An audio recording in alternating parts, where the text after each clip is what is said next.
नमस्कार दोस्तों। नेशनल समाचार व टीवी भारत की टीम पहुंची है दहलखंड, जो कि पूर्व माध्यमिक विद्यालय है। यहाँ के जो इंचार्ज साहब हैं, उनसे कुछ खास बातचीत करते हैं। जी सर, नमस्कार।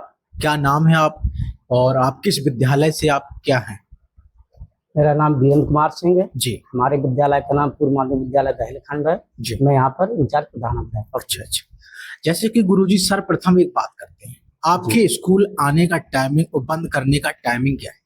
सर, हमारा शासन ने जो टाइमिंग दी है जी। ग्रीष्मकालीन 8 से 2 बजे तक का है। अच्छा, सुचारू रूप से वही टाइमिंग में छुट्टी और पढ़ाई होती है? बिल्कुल सर। अच्छा, जैसे कि गुरुजी, मैंने देखा है आपके स्कूल में हम आए हैं, आपके स्कूल की जो यहाँ की प्राकृतिक चीजें हमें दिखाई दी गई हैं जी सर। कि आप पर्यावरण पे बहुत ही फोकस करते हैं। आप बच्चों के प्रति भी हमने देखा है बहुत ही अच्छा माहौल यहाँ पर बनाया है, आप पढ़ाई भी कर रहे थे, तो आप क्या कहना चाहेंगे इसके संदर्भ में? सर, चूंकि मैं एक्चुअली आपको अपनी पर्सनल बात बता दूं, जी। मैंने एमएससी एग्रीकल्चर एग्रो फॉरेस्ट्री से किया है। अच्छा सर। तो और एग्रीकल्चर ही मेरा इंटर के बाद से सब बीएससी एमएससी एग्रीकल्चर ही रहा है। तो मेरा पर्यावरण और ये कृषि एग्रीकल्चर के प्रति मेरा शुरू से ही मेरा ये रुझान रहा है, शौक रहा है। इसलिए मैंने यहाँ देखा, जब मैं 2011 में यहाँ आया था जी। मुझे यहाँ सिर्फ एक नाम के लिए एक पीपल का पेड़ मिला था। अच्छा। वो भी बिल्कुल बेकार। तो मुझे अजीब सा लगा कि इतना अच्छा इंटीरियर माहौल जहाँ पे हरे भरे पेड़ पौधे रहना चाहिए, यहाँ बिल्कुल कहीं कुछ नहीं, मिट्टी ककरीली पथरीली बंजर इस तरह से थी। अच्छा। तो मैंने यहाँ पे सबसे पहले कुछ करना, अगर हमें कुछ करना है तो फिर जेब से भी खर्च करना पड़ेगा। मुझे शासन के अनुसार जब तक मुझे शासन रुपया दे या विभाग रुपया दे, मैं उस पर नहीं करता। मैंने यहाँ पे लेबलिंग करवाई, काफी गहरे गहरे गड्ढे थे वो भरवाए। इसके धीमे धीमे यहाँ गांव वालों से बात करके, भाई थोड़ा जगह बचाए रहो, यहाँ से जानवर निकलते थे। तो मैं यहाँ झाकर वगैरह जो कटीले पेड़ पौधे काट के यहाँ पे लगवाए, पेड़ पौधे लगवाए।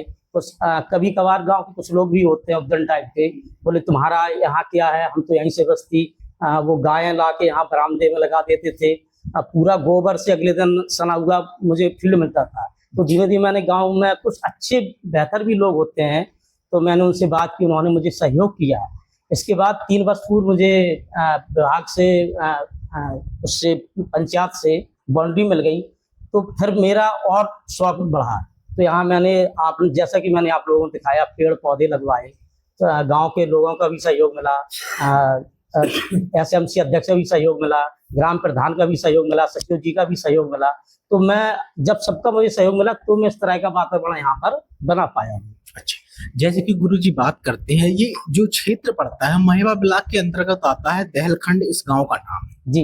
ये इंटीरियर इलाका माना जाता है। अगर ज्यादा बारिश हो जाए तो बताया जाता है कि यहाँ बाढ़ की भी जो स्थिति उत्पन्न हो जाती है तो आपके विद्यालय में वर्तमान में सुचारू जो बच्चे निर्धारित हैं इसमें, तो कितने बच्चे आपके यहाँ संचालित हो रहे हैं? बच्चे सर, यहाँ पे अभी 20 नामांकन था पिछले महीने। अभी 5 बच्चे गांव वालों से संपर्क करके मैंने 5 बच्चे कक्षा 6 में और बढ़ाए हैं। हालांकि कुछ बच्चे इधर उधर अभी हैं, गांव से के लोगों से संपर्क करके मुझे यहाँ पे संख्या और बढ़ानी है। बच्चे यहाँ पे आएंगे, माहौल जैसा वातावरण बनाएंगे। अच्छा, जैसे कि गुरुजी हम बात करते हैं, आपने जो अभी तक फल लगाए हैं, तो कितने वो छायादार वृक्ष हैं, वो कितने फलदार वृक्ष हैं, वो बच्चों को आप क्या क्या सिखाते हैं? क्या आप उनको प्रेरित करते हैं कि ये फल कौन सा है, ये फल कौन सा है, जानकारी आप देते हैं बच्चों को? बिल्कुल सर जी। जैसा कि मैंने अभी आप लोगों को मुआयना करवाया था। जी जी। यहाँ पर हमारे यहाँ कम से कम 75 से लेके 100 प्रकार की वैरायटी, फलदार, छायादार, शोभादार, विभिन्न प्रकार के पेड़ पौधे आपको मिले हैं यहाँ। और बच्चों को, चूंकि हमारे डिपार्टमेंट का भी एक नया पिछले साल से आया है इको क्लब, तो उसके तहत बच्चों को ये सब चीजों से इन पर्यावरण के प्रति जागरूक रखना, बच्चों को इस गतिविधियों में संलग्न रखना। अच्छा, जैसे कि हम बात करते हैं गुरुजी, आपकी जो आपका जो डिपार्टमेंट है बेसिक शिक्षा जी, और भी आपकी तरह अध्यापक हैं, जाहिर सी बात है हर घर में, हर मतलब गांव में होते हैं, तो आप उनको क्या संदेश देना चाहेंगे हमारे चैनल के माध्यम से कि अपने स्कूल में क्या क्या जो चीजें होती हैं दिनचर्या की बच्चों के प्रति, तो क्या क्या होना चाहिए? मैं आपको एक्चुअली बात बताऊं, मेरी जब नई नई ज्वाइनिंग हुई थी जी मुझे मेरे अधिकारी के द्वारा सपोर्ट मिला और मुझे एक विद्यालय अस्थायी रूप से ड्यूटी लगाई गई थी जो प्राथमिक विद्यालय हरकूपर है और वहाँ पे पूर्व माध्यमिक विद्यालय हरकूपर।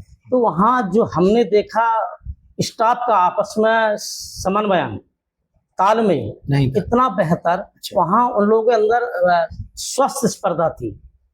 वो स्पर्धा थी शिक्षक पढ़ना पढ़ाना प्लस बच्चों को नवाचार, जी एक ना एक नई नई गतिविधियां कराना। तो मैंने ये समझो कि मैं वहाँ, मुझे भेजा गया था सिखाने के लिए, लेकिन मैं वहाँ से बहुत कुछ सीख के आया। जब सीख के आया फिर अस्थायी ड्यूटी मेरी यहाँ भी लगाई गई। 6 महीने बाद यहाँ पे मैं स्थायी हुआ तो मैंने बगल के गांव में देखा प्राथमिक विद्यालय सिमरा शेखपुर, वहाँ पे वर्तमान में प्रधान अमृतलाल जी हैं। तो जब मैंने उनके गजराज जी, अच्छा उस टाइम नहीं, प्रधान अध्यापक की बात कर रहा हूँ। चलिए, तो उनका जब मैंने विद्यालय देखा जी, तो जब मैंने सोचा जब ये इतना अच्छा कर सकते हैं, उन्हीं के साथ मेरा आना जाना, तो मैं क्यों नहीं कर सकता। बिल्कुल बिल्कुल। उन्होंने मुझे ये सब चीजें समझाई, सिखाई, बताई। तो इस तरह से ये सब मैं यहाँ माहौल बना पाया। अच्छा, जैसे कि गुरुजी आपसे एक क्वेश्चन है हमारा जी, जैसे कि प्राथमिक विद्यालय जो बताया जाता है 50 से कम बच्चे जैसे स्कूल में हैं, जिस गांव में हैं जी, तो बच्चों की जो स्थिति हो रहती थी पहले, बच्चे बहुत कम, स्कूल बहुत ही समय में थोड़ा डिस्टेंस रहता था, बहुत ही कम बच्चे स्कूल में आते थे। अब उन स्कूलों को मर्ज किया गया है तो बच्चों को परेशानी हद से ज्यादा हो रही है। तो इनके बारे में जो सरकार ने फैसला लिया है, ये एक तरीके से आपकी नजर से कैसा है? देखिए सर, मैं इस पे कोई अन्यथा कमेंट नहीं करना चाहूंगा, क्योंकि शासन प्रशासन के दिशा निर्देश है।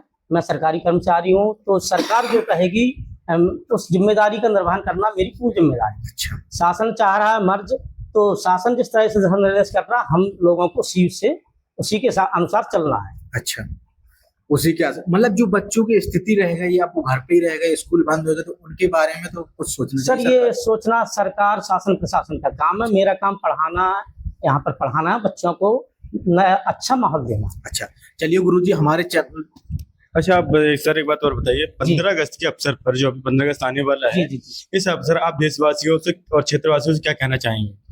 हमें अपने उन वीर शहीदों को, जिनके वजह से आज हम इतना बोल रहे हैं, इस तरह स्वतंत्रता में जी रहे हैं, हमें उनके बलिदान को नहीं भूलना चाहिए। हमें यही नहीं कि हम 15 अगस्त या 26 जनवरी किसी राष्ट्रीय पर्व पर ही उन्हें याद करें। वो हमारे दिनचर्या में सभी शहीद और जो महापुरुष हुए हैं देश के खातिर, जिन्होंने जान न्यौछावर की है, हमें उनके प्रति, उनके विचारों पर, उनके पद चिन्हों पर चलना चाहिए। अच्छा, चलिए गुरुजी, हमारे चैनल पे बात करने के लिए बहुत बहुत धन्यवाद। जी नमस्कार, धन्यवाद आप लोगों। ये देख सकते हैं आप लोग बच्चों के लिए उच्चतम व्यवस्था झूला की, और देख सकते हैं यहाँ प्राकृतिक का बहुत ही सुंदर नेचर रहता है। ये विद्यालय है, आप लोग देख सकते हैं, पूर्व माध्यमिक विद्यालय, जो कि दहलखंड विकासखंड महेवा।